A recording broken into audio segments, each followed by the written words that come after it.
Epidemiology Lecture 9. In the last lecture, we discussed about this disease surveillance or risk factor surveillance.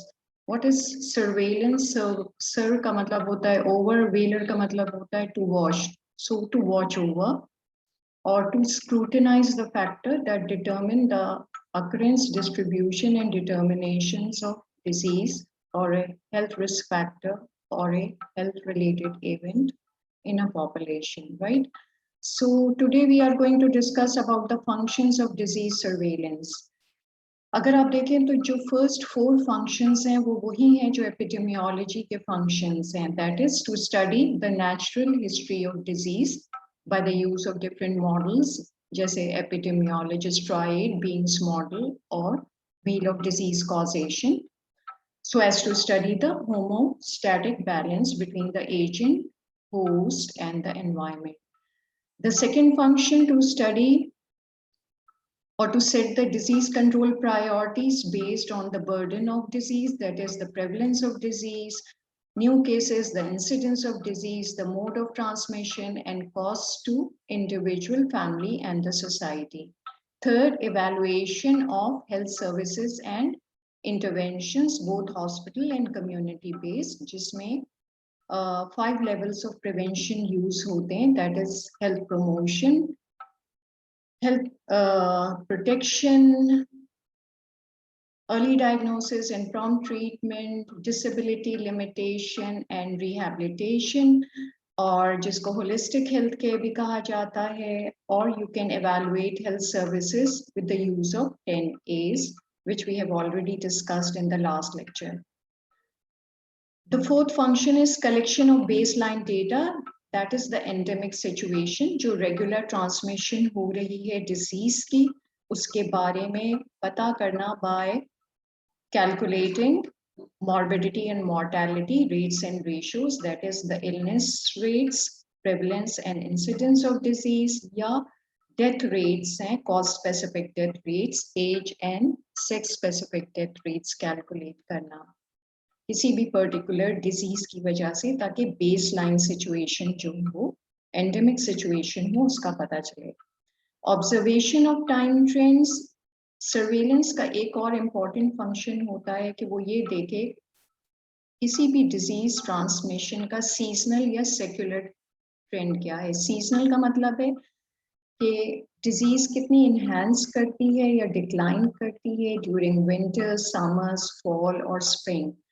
Usually respiratory tract illnesses जो हैं वो फैलती हैं ज़्यादा winter months के अंदर, क्योंकि कंजेशन होती है, ओवर क्राउडिंग होती है, इंडोर एक्टिविटीज़ ज़्यादा होती हैं विदाउट क्रॉस वेंटिलेशन, और इंडोर हीटिंग की वजह से रेस्पिरेटरी म्यूकोसा जो है वो ड्राई आउट होता है और वायरसेस एंड बैक्टीरिया तेज़ी के साथ पास हो सकते हैं, ट्रांसमिट हो सकते हैं. उसी तरह जो डिजीजेस फीकल ओरल ट्रांसमिशन के थ्रू होती है, that is through contaminated food और वाटर, वो समर्स में और स्प्रिंग्स में ज़्यादा होती है, क्योंकि ऑर्गेनिजम्स हीट की वजह से तेज़ी से ग्रो और मल्टीप्लाई करते हैं फूड एंड ड्रिंक के अंदर, और ड्यूरिंग समर्स हाउस फ्लाइज होती हैं जो एक्ट करती हैं mechanical carriers of disease from positive agent जो है वो फीकल मैटर से ट्रांसमिट होता है फूड और ड्रिंक के ऊपर. उसी तरह कुछ डिजीजेस होती हैं जिनका जो ट्रांसमिट ज़्यादा होती हैं अगेन स्प्रिंग एंड फॉल में, एक तो वेक्टर की वजह से, दूसरे ड्यूरिंग द स्प्रिंग जैसे पॉलन ग्रेन्स होते हैं और वो डिस्पर्स होते हैं, और जो बर्ड्स डिस्पर्स कर रही होती हैं from one place to another, और एस्थमा और सर्टेन एलर्जिक डिसऑर्डर्स जो हैं वो स्प्रिंग में ज़्यादा ट्रांसमिट होते हैं. सेक्युलर ट्रेंड का मतलब होता है लॉन्ग टर्म, ओवर डेकेड्स और ओवर ईयर्स, जैसे नॉन कम्युनिकेबल डिजीज हैं, डायबिटीज मेलाइटिस है, ओबेसिटी है, हाइपरटेंशन है, कोरोनरी हार्ट डिजीज है. Over the years different reasons, different countries में उनका क्या ट्रेंड होता है, वो अपवर्ड ट्रेंड होता है या डाउनवर्ड ट्रेंड होता है, इनहैंस होती हैं, प्रोनाउंस्ड होती हैं या डिक्लाइन करती हैं. तो इन ट्रेंड्स को जो आप देखते हैं, these are called secular trends. Now, the most important function of disease surveillance is identification and documentation of epidemic or a pandemic. यानी किसी जगह के ऊपर अगर एपिडेमिक या पेंडेमिक हो रही है, उसको आइडेंटिफाई करें और फिर किस तरह डॉक्यूमेंट करते हैं, वो सर्वेलेंस के थ्रू किया जाता है. What is endemic, epidemic and pandemic? Again, this is a viva question. Endemic का मतलब है within transmission किस तरह at a particular place के ऊपर हो रही होती है, that is the regular transmission. Constant rate हो रहा है, कहीं पे केस हो गया, कहीं पे दूसरा केस हो गया, लेकिन जो regular transmission है और over the years constant होती है. Say for example, transmission of tuberculosis in Pakistan, जो हमेशा जिसकी एक एंडेमिक सिचुएशन होती है. एपिडेमिक का मतलब होता है upon, that is when there is unusual number of cases of a particular disease at a particular place. एक पर्टिकुलर टाइम के ऊपर एकदम किसी डिजीज आ जाती है, न्यू डिजीज भी हो सकती है और कोई पुरानी ओल्ड डिजीज जिसके केसेस बहुत तेजी से आने शुरू हो जाते हैं और वो जो बेसलाइन आपकी एंडेमिक सिचुएशन है उससे ज्यादा प्रोनाउंस्ड हो जाते हैं, तो उसे एपिडेमिक कहते हैं. पैंडेमिक का मतलब है इट्स अ ग्लोबल सिचुएशन, जब large geographical areas through out the world involve हो जाते हैं किसी एपिडेमिक के अंदर, तो फिर उसको पैंडेमिक कहते हैं और ग्लोबल एपिडेमिक उसको कहा जा सकता है. So, how to identify and document an epidemic, right? सबसे पहला स्टेप है establish the diagnosis. Diagnosis को establish करना इसलिए जरूरी होता है कि बाज़ दफा एक false outcry होता है कि जी epidemic हो गई, वबा फैल गई है, और जब जाके उसको देखा जाता है, डॉक्टर्स और एपिडेमियोलॉजिस्ट जाते हैं, तो वो एक फॉल्स अलार्म होता है. से फॉर एग्जांपल,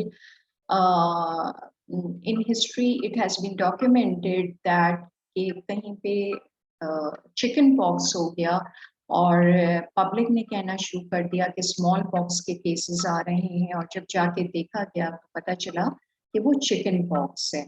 उसी तरह bird flu could be confused with a common flu. Bird flu जरा डेंजरस स्ट्रेन होता है, common flu is a common strain है वायरस का. सो जब भी कहीं से पब्लिक आउटक्राई होती है, you have to go over there and check in, verify, on spot verification जरूरी होती है कि जिस चीज के बारे में कहा जा रहा है कि ये इस पर्टिकुलर डिजीज की वबा है, वो है भी या नहीं है. सो रियल एपिडेमिक सिचुएशन क्या हो सकती है कि या तो वो उस डिजीज का एपिडेमिक है या नहीं है, प्रेजेंट है या एब्सेंट है. अब डॉक्टर का जो रिस्पॉन्स आता है या एपिडेमियोलॉजिस्ट का जो रिस्पॉन्स होता है जब वो ऑन स्पॉट वेरीफाई कर रहे होते हैं, that is based on clinical science and symptoms. क्योंकि फौरी तौर के ऊपर हो सकता है कि आपके पास डायग्नोस्टिक फैसिलिटीज ना अवेलेबल हो, या कोई नई डिजीज है जिसकी टेस्ट ही अवेलेबल नहीं है. सो तो जो फर्स्ट इम्प्रेशन होता है based on your own clinical acumen, अगर वो पुरानी डिजीज है तो फिर वो होती है ऑन स्पॉट वेरिफिकेशन के वाकई एक एपिडेमिक इस पर्टिकुलर डिजीज की हुई है कि नहीं है. से फॉर एग्जाम्पल, अगर एक बर्ड फ्लू का आउटक्राई होता है कि यहाँ पे वबा फैल गई है बर्ड फ्लू की, सो अगर वो एक्चुअल सिचुएशन है कि वो वाकई प्रेजेंट है और क्लिनिशियंस एंड एपिडेमियोलॉजिस्ट वो भी based on clinical sign and symptoms वो ये समझते हैं कि वाकई ये बर्ड फ्लू है, तो इसका मतलब है कि करेक्ट डायग्नोसिस है. दूसरी सिचुएशन में ये होता है कि वाकई बर्ड फ्लू की एपिडेमिक हो, लेकिन डॉक्टर का रिस्पॉन्स ये है कि no, this is not bird flu, उनकी अपनी क्लिनिकल जजमेंट के ऊपर बेस करता है, तो फिर ये होता है you have missed the diagnosis. इसकी रिपरकशंस ये हो सकती हैं कि when you miss the diagnosis और आप कहते हैं कि नहीं कोई प्रॉब्लम नहीं है, this is a common flu, तो फिर जो प्रिवेंटिव एंड कंट्रोल मेजर्स हैं उनको अप्लाई करने में बहुत देर हो जाती है. जैसे आप कि आइसोलेशन टेक्निक्स हैं, क्वारंटाइन टेक्निक्स हैं, केसेस की early diagnosis and prompt treatment है, वो मिस आउट हो जाती है और फिर रिस्पॉन्स डिलेड हो जाता है।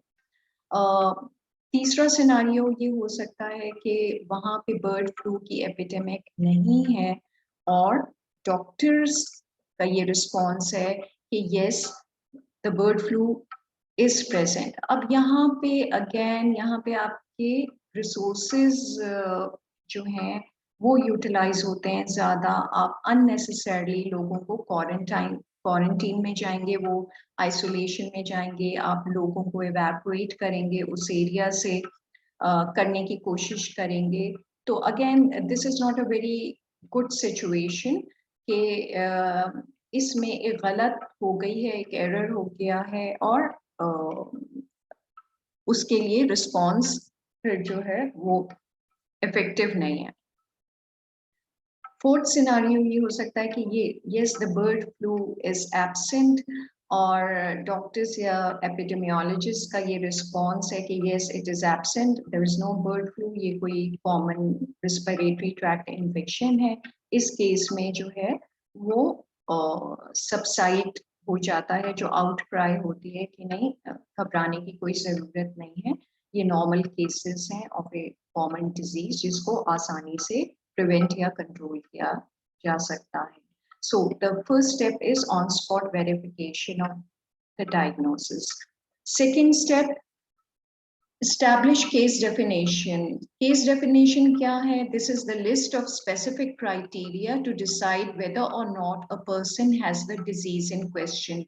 Based on the available clinical signs and symptoms के ऊपर जो हो रहे हैं उस वक्त और उसके अलावा जो अवेलेबल अगर लेबोरेटरी टेक्निक्स वहाँ पे मौजूद हैं उस वक्त, तो आप एक केस डेफिनेशन बनाते हैं उस डिजीज की जिसकी एपिडेमिक हो रही हो, राइट। सो से फॉर एग्जांपल कोविड-19 सिचुएशन के अंदर अगर केस डेफिनेशन आप ये बनाते हैं कि इट्स एन एक्यूट वायरल और bacterial respiratory tract infection with fever, cough, and breathlessness, generalized myalgia at some time during the course of the illness of sufficient severity to limit the ability to pursue normal activities, may have a loss of sense of smell and taste at some point during the illness. On X-ray examination, bilateral lung infiltrations or opacities may be present and decrease oxygen saturation at some point as severity of illness increases. कोई भी case definition जो है वो इसलिए important होती है कि अगर डिजीज अननोन है या न्यू डिजीज है तो फौरी तौर के ऊपर आप लोगों को आइडेंटिफाई कर सकें कि किन में ये क्लिनिकल साइंस एंड सिम्टम्स हैं और किन में नहीं है। हर case definition evolves over time और कोई केस डेफिनेशन परफेक्ट नहीं होती, उसमें हमेशा फॉल्स पॉजिटिव्स और फॉल्स नेगेटिव्स भी होते हैं। केस डेफिनेशन की एक और इम्पोर्टेंस ये भी है कि अगर से फॉर एग्जांपल साइमल्टेनियसली दो डिफरेंट रीजन्स के अंदर दो सिमिलर आउटब्रेक्स हो जाती हैं तो उनको आप डिस्टिंग्विश कर सकते हैं कि जी थ्रू केस डेफिनेशन कि ये दो अलग अलग आउटब्रेक्स हैं जो एक पर्टिकुलर पॉइंट के ऊपर कुछ खास एरियाज में हो रही हैं। सो फॉल्स पॉजिटिव और फॉल्स नेगेटिव्स क्या होते हैं केस डेफिनेशन में? For example real disease status आपका ये है कि जी वो डिजीज प्रेजेंट है या वो डिजीज एब्सेंट है।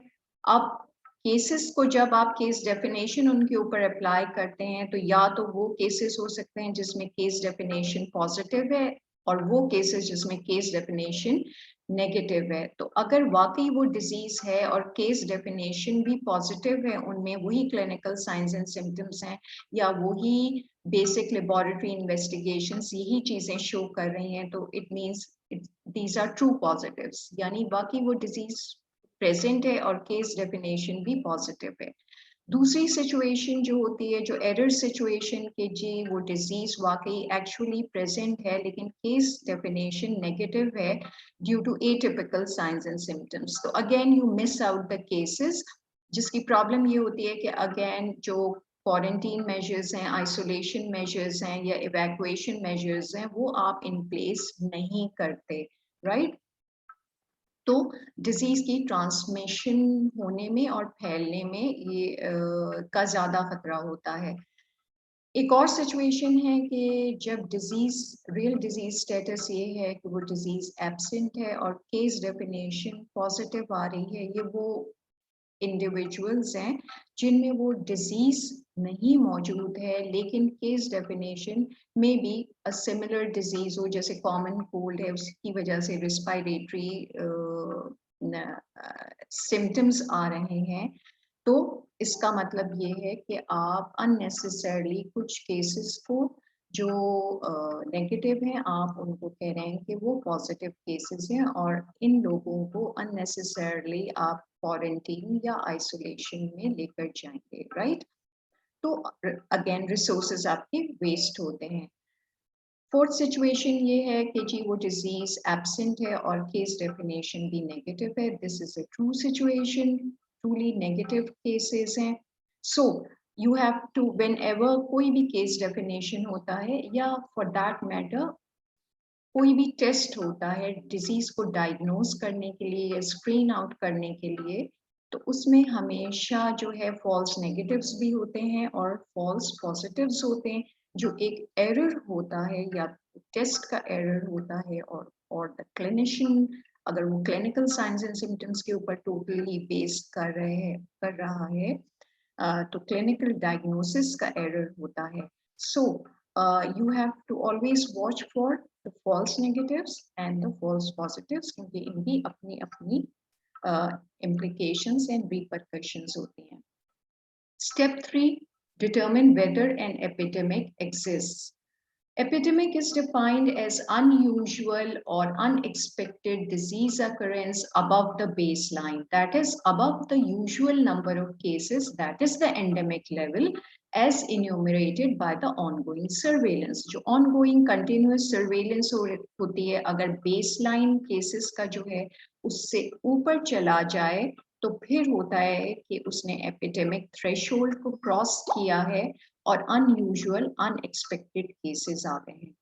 Diseases that are eradicated, जैसे स्मॉल पॉक्स eradicate हो चुका है from the world, अगर एक सिंगल केस भी आ जाता है तो it would be considered as an epidemic in the Western world. Similarly, poliomyelitis eradicate हो चुका है in the Western world, तो अगर एक सिंगल केस भी रिपोर्ट हो जाता है तो this could again be considered as an epidemic in certain Western countries.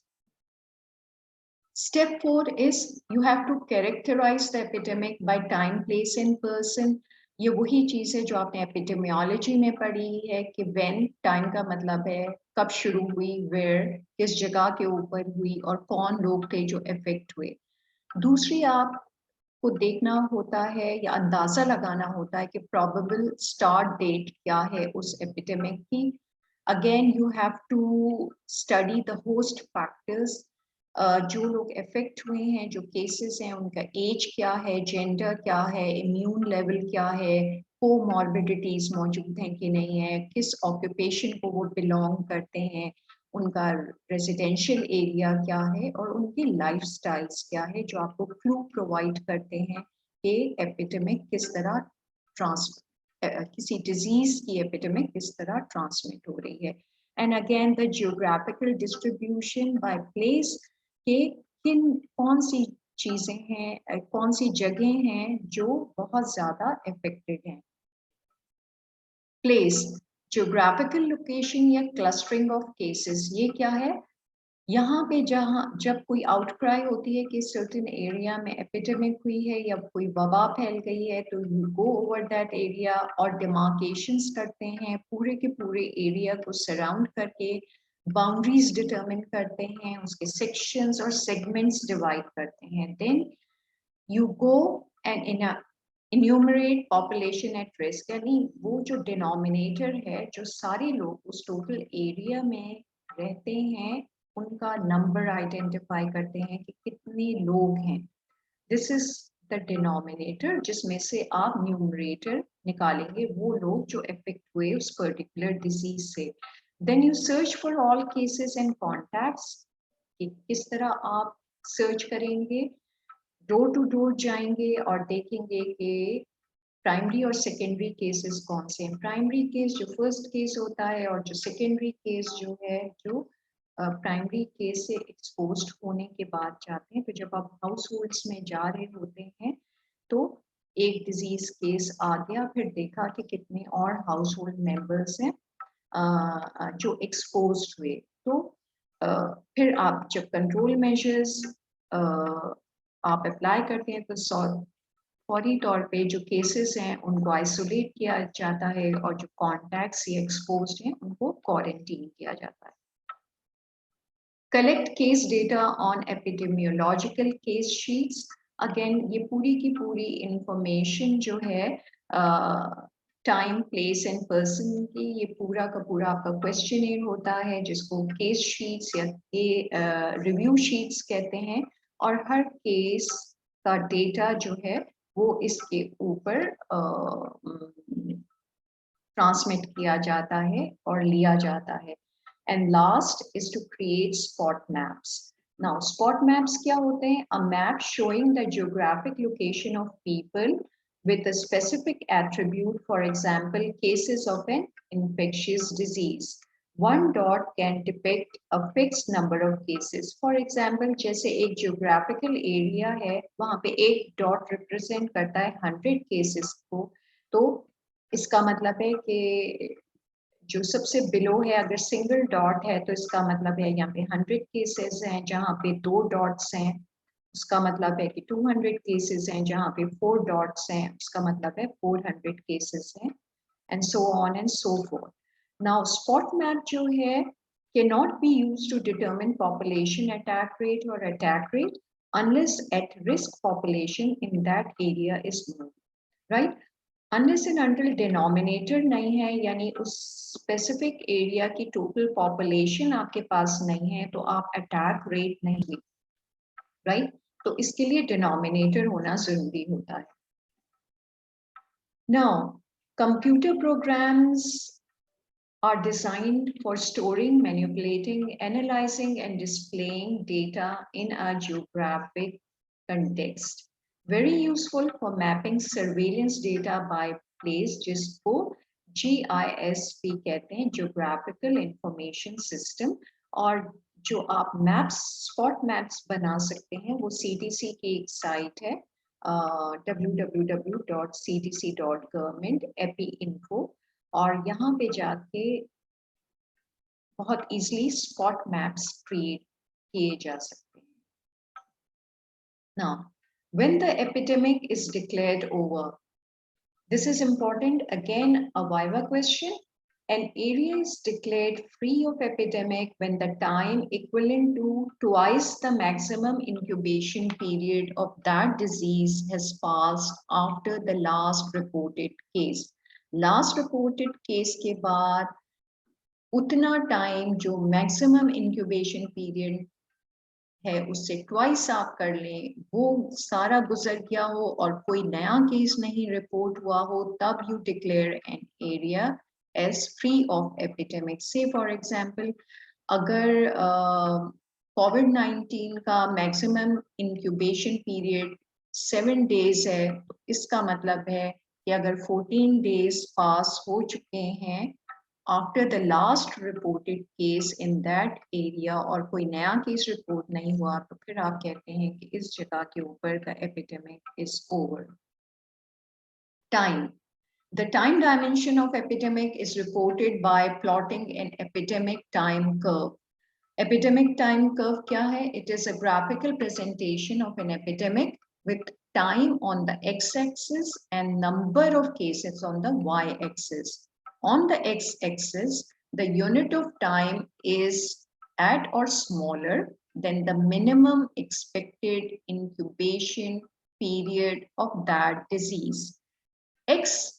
Y-axis is simply the number of people who become symptomatic during the time interval.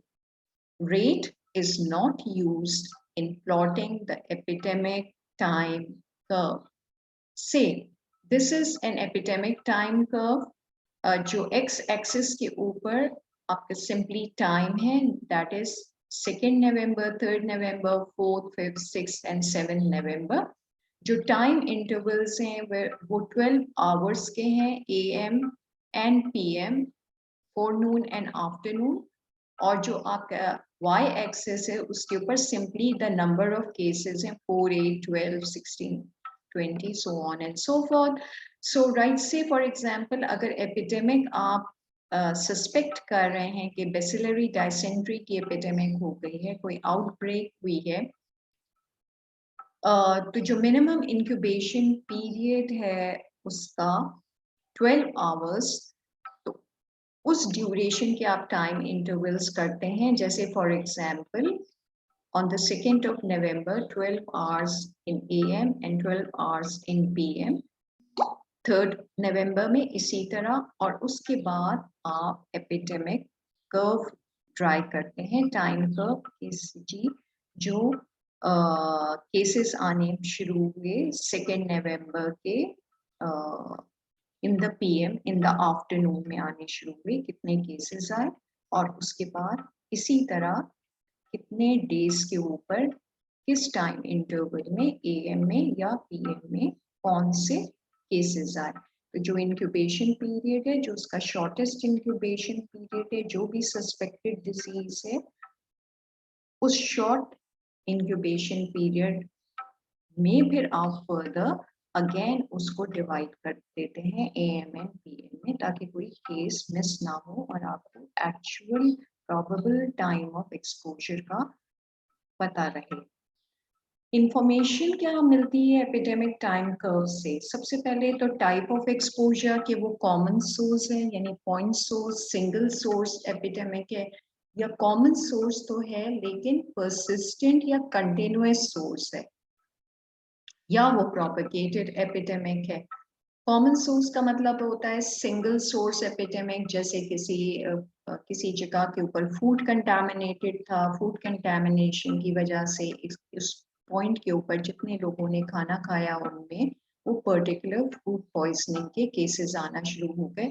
Common persistent source से for example एक water supply contaminated थी और continuously जब तक कि वो contamination रहती है वहां पे केसेस आने शुरू हो जाते हैं. सो पॉइंट सोर्स और कॉमन सोर्स एपिडेमिक यूजुअली जो faecal oral transmission of disease हैं वो डिजीजेस की वजह से होती है.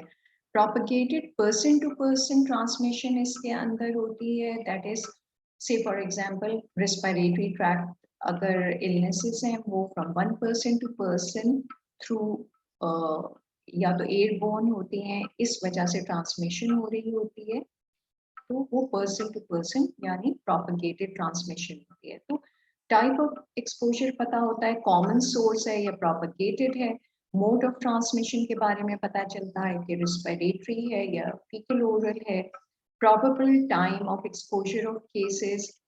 ये कैसे पता करते हैं? Take average of the shortest and the longest incubation period and measuring backwards from the epidemic peak. Say for example bacillary dysentery का जो शॉर्टेस्ट इंक्यूबेशन पीरियड है वो 12 आवर्स है, जो लॉन्गेस्ट इंक्यूबेशन पीरियड है वो 96 आवर्स है. इनका जब एवरेज लिया तो 54 आवर्स आए. सो you then move backward from the epidemic peak. जब आप epidemic peak से backward calculate करते हैं 54 hours को, तो it's sometime in the afternoon of 2nd November.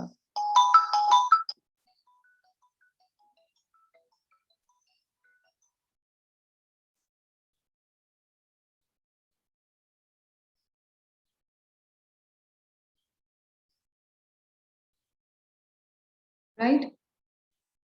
So और आपको क्या पता चलता है, you get the information about the primary case, that is the common source है, तो पहला केस कौन सा आया उसके बारे में आपको इंफॉर्मेशन मिलती है। और फिर प्रेजेंस ऑफ सेकेंडरी केसेस जो प्रोपगेटेड एपिडेमिक में है कि पर्सन टू पर्सन ट्रांसमिशन किस तरह हो रही है।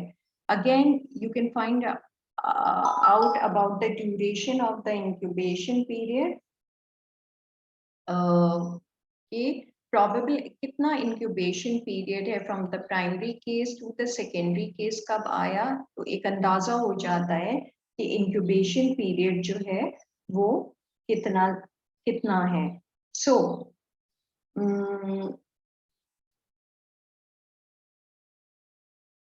विथ एपिडेमिक टाइम कर्व आपको बहुत सारे क्लूज या इंफॉर्मेशन मिल सकती है about the type of exposure, mode of transmission, probable time of exposure, duration of incubation period, information about the primary case and the presence of the secondary cases. So these are different types of epidemic time curves. Point source यानी single source जिसमें एक single peak है और rapid fall है, continuous source multiple peaks आती हैं और continuously होता है propagated from person to person transmission, और इंटरमिटेंट सोर्स का मतलब होता है, से फॉर एग्जांपल एक वाटर सप्लाई थी जो for the time being contaminated थी और उसके बाद उसको ट्रीट कर दिया गया और कंटामिनेशन खत्म हो गई, लेकिन अगेन दोबारा कोई सोर्स था जिससे फीकल ट्रांसमिशन हो रही थी, दोबारा वो कंटामिनेट हो गई और फिर केसेस आने शुरू हो गए। So that is the intermittent source epidemic. Common source epidemic के कैरेक्टरिस्टिक्स क्या होते हैं?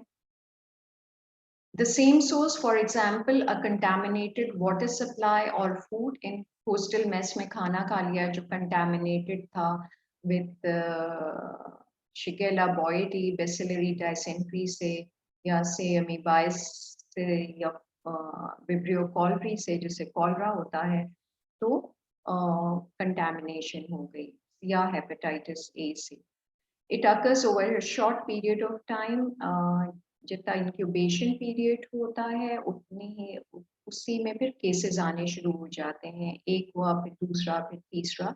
There is a sudden onset, एक सडनली ऑनसेट होता है, पीक होती है एंड अ रैपिड डिक्लाइन, और फिर केसेस डिक्लाइन करने शुरू हो जाते हैं। Common point source example, food poisoning outbreak in an eatery, किसी रेस्टोरेंट में कंटामिनेटेड फूड था वो खा लिया तो कॉमन पॉइंट सोर्स एपिडेमिक हो गई। कॉमन कंटिन्यूअस परसिस्टेंट सोर्स जैसे वी हैव डिस्कस के कंटामिनेटेड वाटर सप्लाई थी, और परसिस्टेंट या कंटिन्यूअस जो है वो डिजीज ट्रांसमिशन हो रही है। प्रोपगेटेड एपिडेमिक के कैरेक्टरिस्टिक्स क्या होते हैं? Person to person transmission, example है रेस्पिरेटरी ट्रैक्ट ट्रांसमिशन हो रही है। Epidemic time curve has a prolonged, irregular, dragged out appearance, क्योंकि person to person transmission है, इसलिए एक rapid rise और एक peak और rapid fall नहीं होता, बल्कि जो curve आता है वो एक prolonged, irregular, dragged out इसकी appearance होती है। मिक्स पैटर्न एपिडेमिक क्या होते हैं? जिसमें फीचर्स हैं बोथ कॉमन सोर्स एपिडेमिक और प्रोपगेटेड एपिडेमिक के। Common source outbreak followed by secondary person to person transmission भी हो सकती है। For example, the epidemic originates from a common source that is a contaminated needle with HIV, hepatitis B virus, hepatitis C virus in a drug addict। ठीक है, एक drug addict था, उसने एक नीडल कंटामिनेटेड थी, say for example hepatitis B virus के साथ, और जब वो शेयर किया उसने वही नीडल को, तो एक कॉमन सोर्स से एपिडेमिक स्टार्ट हुई, and then it is followed by person to person transmission through casual sex, right? Person to person, क्योंकि मल्टीपल मोड्स ऑफ ट्रांसमिशन है इस डिजीज के, तो मिक्स पैटर्न आ जाता है। एक कॉमन सोर्स से स्टार्ट हुआ और फिर पर्सन टू पर्सन ट्रांसमिशन की वजह से फैलनी शुरू हो गई। या फिर hepatitis A from contaminated water, water contaminated था हेपेटाइटिस ए वायरस से, वो वाटर ड्रिंक कर लिया गया और हेपेटाइटिस ए हो गया, and then followed by person to person transmission through faecal food, right. फिर अगेन फीसिस में वायरस पास हुआ है और उस पर्सन से दूसरे पर्सन में ट्रांसमिट हुआ थ्रू फीको ओरल रूट। फीसिस के ऊपर हाउस फ्लाइज बैठी या डायरेक्टली फीकल कंटामिनेशन हो गई किसी वाटर सप्लाई की, और फिर जो हेपेटाइटिस ए जो है उसमें ट्रांसमिट हो गया और फिर सेकेंड पर्सन को इन्फेक्ट किया एंड थर्ड पर्सन। तो इस तरह मिक्स पैटर्न एपिडेमिक्स भी होती हैं।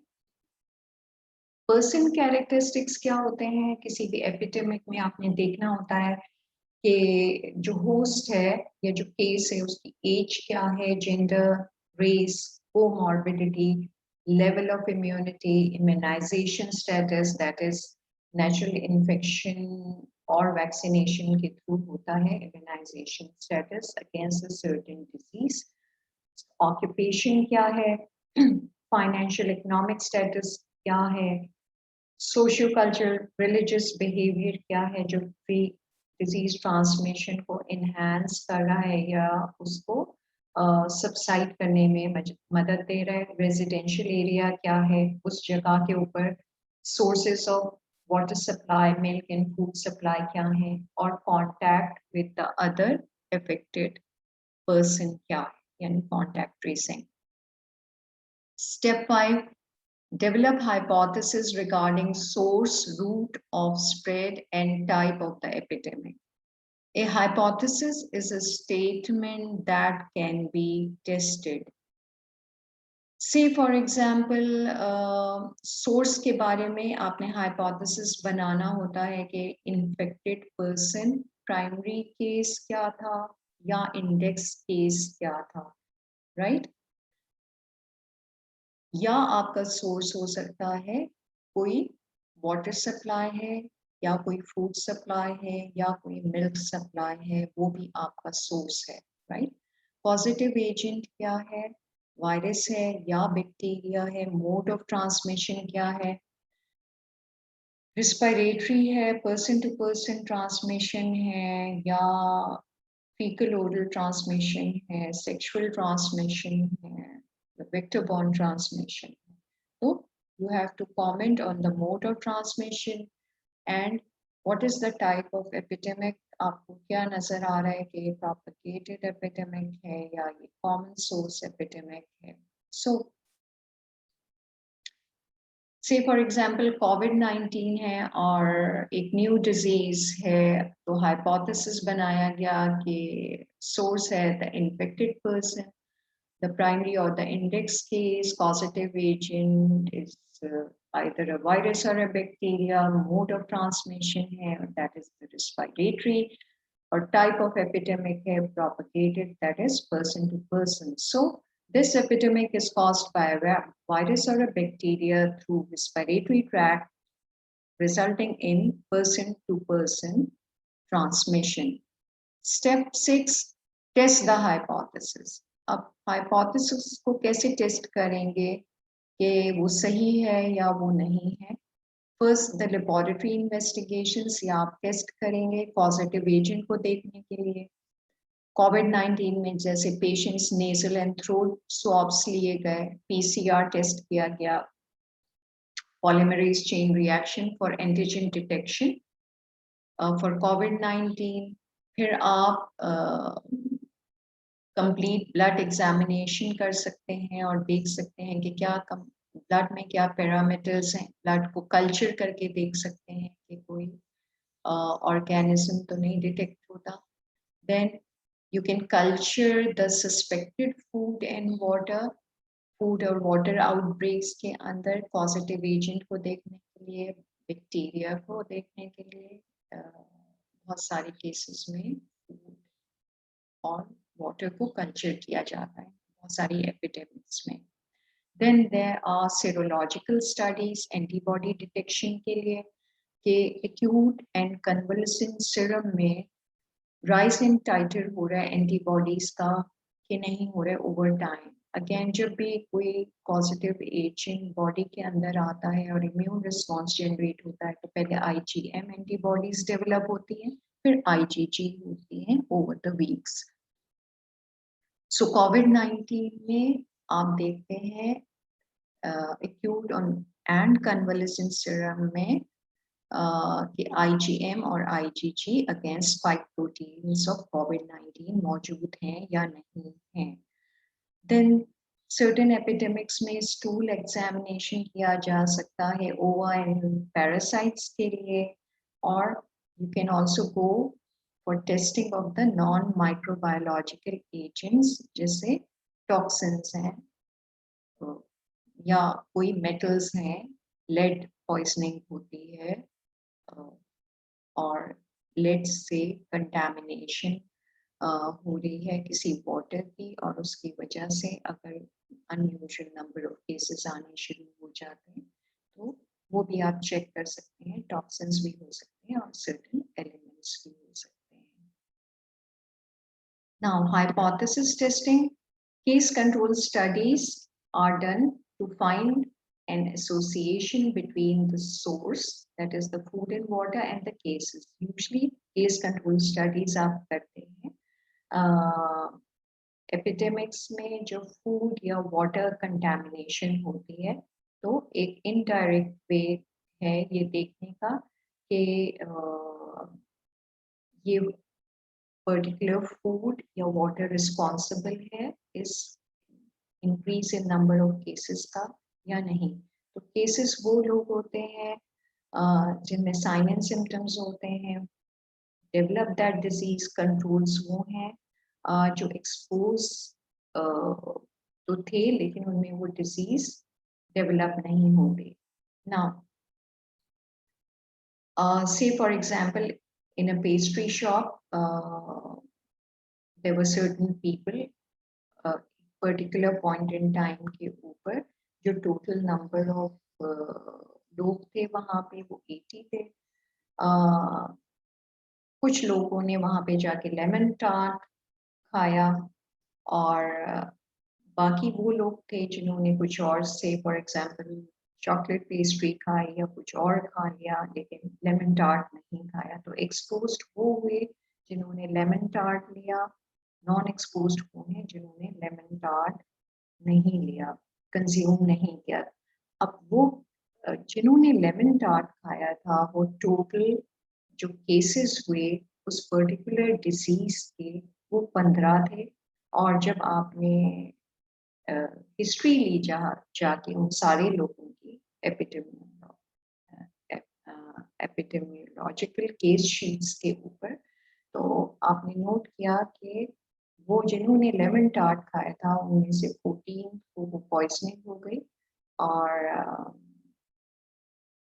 एक था जिसने लेमन टार्ट नहीं खाया था लेकिन उसमें भी डायरिया के सिम्टम्स थे। जो कंट्रोल्स वो थे जिन्होंने लेमन टार्ट कंट्रोल वो लोग हैं जो उन्होंने जो एक्सपोज लेमन टार्ट से नहीं हुए। तो मेजॉरिटी जो है वो कंट्रोल्स की नॉन एक्सपोज थी, उन्होंने कुछ और चीज खाई थी।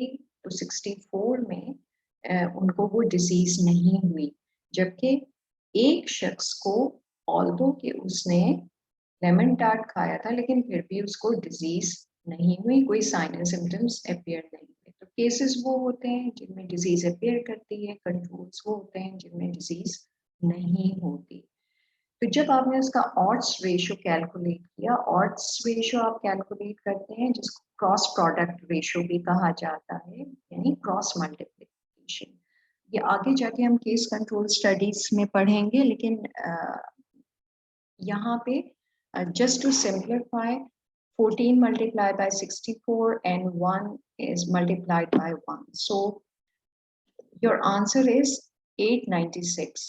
इसको आप इंटरप्रेट कैसे करते हैं कि the odds of exposure in cases is 896 times than the odds of exposure in controls. जो cases थे उनमें exposure is 8 96 times higher than in the controls जो healthy थे, right? So इसका मतलब ये है कि odds ratio is very high. तो जिन लोगों ने लेमन टार्ट खाया यानी जो एक्सपोज थे उनको ये फूड पॉइजनिंग हुई है। तो फिर the second step would be कि आप जो लेमन टार्ट है अगर वो उस वक्त मौजूद है या रखा हुआ है तो फिर उसमें पॉजिटिव एजेंट को देखने की कोशिश करें through laboratory investigations. So step 7 क्या होता है? Initiate control measures. अब कंट्रोल मेजर्स आपके हमेशा 4 तरह के होते हैं: sanitary measures, prophylaxis, early diagnosis and prompt treatment, and control of vector if present. Sanitation क्या है? Remove, contain the causative agent in the source. For example अगर फूड सोर्स है, वाटर है, मिल्क है, अगर ह्यूमन सोर्स है तो उसको आइसोलेट करें, और कॉन्टैक्ट्स हैं यानी एक्सपोज इंडिविजुअल्स तो उनको क्वारंटीन करें, and removal of the susceptible host from the environment if possible. आप इवैक्यूएट भी कर सकते हैं जो एट रिस्क है उनको उस पर्टिकुलर जियोग्राफिकल रीजन से रिमूव कर सकते हैं। Prophylaxis क्या है? Putting a barrier between the causative agent and the susceptible host, यानी to prevent entry into the host. COVID-19 में say for example आपने barrier कैसे create किया? By wearing of mask, social distancing, hand hygiene, right? तो causative agent ताकि enter ही ना होने पाए host के अंदर। Prophylaxis का एक और तरीका भी है through vaccination, कीमोप्रोफाइलेक्सिस and immunoprophylaxis. Vaccination में जब आप एक मॉडिफाइड पॉजिटिव एजेंट को जिसकी एंटीजेनिसिटी रिटेन हो, पैथोजेनिसिटी खत्म हो गई हो, आप उसको इंजेक्ट करते हैं इम्यून रिस्पॉन्स जनरेट करने के लिए। कीमोप्रोफाइलेक्सिस मलेरिया में से फॉर एग्जांपल वीकली बेसिस के ऊपर जब मलेरिया एंडेमिक एरियाज में क्लोरोक्विन दी जा सकती है to prevent malaria. And immunoprophylaxis से फॉर एग्जांपल जहाँ पे हेपेटाइटिस ए एंडेमिक होता है वहाँ पे ट्रैवलर्स को इम्यूनोग्लोबुलिन्स दिए जाते हैं ताकि अगर हेपेटाइटिस ए बॉडी के अंदर एंटर हो भी जाए तो जो रेडीमेड एंटीबॉडीज हैं जो इंजेक्ट की गई हैं वो उसको ओवरकम कर लें और डिस्ट्रॉय कर लें। सो प्रोफाइलेक्सिस जो है it prevents disease from entering prevent disease after entry of the causative agent by generating an immune response or killing the agent by drug or injected antibodies, right? So vaccination का काम ये होता है कि जब infective agent या causative agent body के अंदर दाखिल हो जाता है तो फिर इम्यून रिस्पॉन्स जनरेट होता है और वो उसको किल करता है। अगर आप ड्रग दे रहे हैं दैट इज कीमोप्रोफाइलेक्सिस तो वो ड्रग किल करता है, और अगर आप एंटीबॉडीज दे रहे हैं इम्यूनोप्रोफाइलेक्सिस में तो एंटीबॉडीज उस पॉजिटिव एजेंट को ओवरकम करते हैं, राइट? सो लेकिन अगर डिसीज हो जाती है तो जितना अर्ली स्टेज में उसको डायग्नोज करेंगे और ट्रीट करेंगे तो वो कॉम्प्लिकेशंस में नहीं जाएगी, सिवियरिटी ऑफ डिजीज नहीं होगी, एंड फैटिलिटी कम होगी, disease fatality. So early diagnosis का मतलब है कि जितना जल्दी डायग्नोज कर सकें आप डिजीज को ह्यूमन सोर्स के अंदर या एनिमल सोर्स के अंदर और ट्रीट करें, यानी केसेस ऑफ द डिजीज को ट्रीट करें, या अगर सोर्स आपका वाटर, फूड या मिल्क है तो फौरी तौर के ऊपर उसको डीकंटामिनेट किया जाए ताकि जो सोर्स डिजीज सोर्स है उसको आप रिमूव कर सकें थ्रू वाटर ट्रीटमेंट है, फूड कि कंटामिनेशन को खत्म करें और मिल्क कंटामिनेशन को प्रिवेंट करें. Control of vector if present, again this is important. कुछ diseases transmit होती हैं और epidemic proportions में चली जाती हैं, जिनके vectors disease transmit करते हैं. For example, malaria, mosquito है, dengue epidemic उसमें भी mosquito है. तो vector अगर present है तो उसको control करना is very important कि vector को आप kill करें. और अगेन वेक्टर के अगेंस्ट बैरियर्स यूज किए जाते हैं, जैसे मॉस्किटो नेट्स है, मॉस्किटो रिपेलेंट्स हैं. So step 8 is again follow up surveillance to ensure and evaluate the efficacy of control measures. जब control measures आप implement कर देते हैं तो फिर control measures की active surveillance होती है, monitoring होती है, ताकि आप ये देखें कि control measures कितने effective हैं या इनएफेक्टिव हैं और उनको मॉडिफिकेशन की जरूरत है या नए कंट्रोल मेजर्स को एडप्ट करने की जरूरत है. Step 9 is report writing. This is the last step. Dissemination of epidemic investigation report to all stakeholders for informed decision making based on active follow-up surveillance. So, जब आप follow up surveillance actively perform कर रहे होते हैं तो फिर epidemic investigation report आप तमाम स्टेक होल्डर्स तक पहुंचाते हैं for inform decision making. Stakeholders क्या हैं? जिनका स्टेक है उस पर्टिकुलर एपिडेमिक या पेंडेमिक में, या तो वो इफेक्ट हो सकते हैं या इफेक्ट कर सकते हैं उस पेंडेमिक को बाय डिसीजन मेकिंग. और ये जो डिसीजन मेकिंग है इन्फॉर्म्ड होनी चाहिए बेस्ड ऑन साइंटिफिक डेटा. और ये साइंटिफिक डेटा कहाँ से आता है? एक्टिव फॉलो अप सर्वेलेंस के थ्रू. सो स्टेक होल्डर्स पब्लिक होती है जो इफेक्ट हो रही होती है, तो उनको करेक्ट अवेयरनेस क्रिएट करना और इंफॉर्मेशन प्रोवाइड करना on preventive and control measures जो है, that is the duty of those who are at the helm of affairs. जैसे हेल्थ डिपार्टमेंट है, वो based on the surveillance data decision making करता है, पॉलिसी मेकिंग की जाती है और प्रोग्राम्स इम्प्लीमेंट किए जाते हैं ताकि जो डिजीज है उसको या तो इरेडिकेट किया जाए या जो एपिडेमिक है उसको किस तरह कंट्रोल किया जाए और रिमूव किया जाए from that particular region. So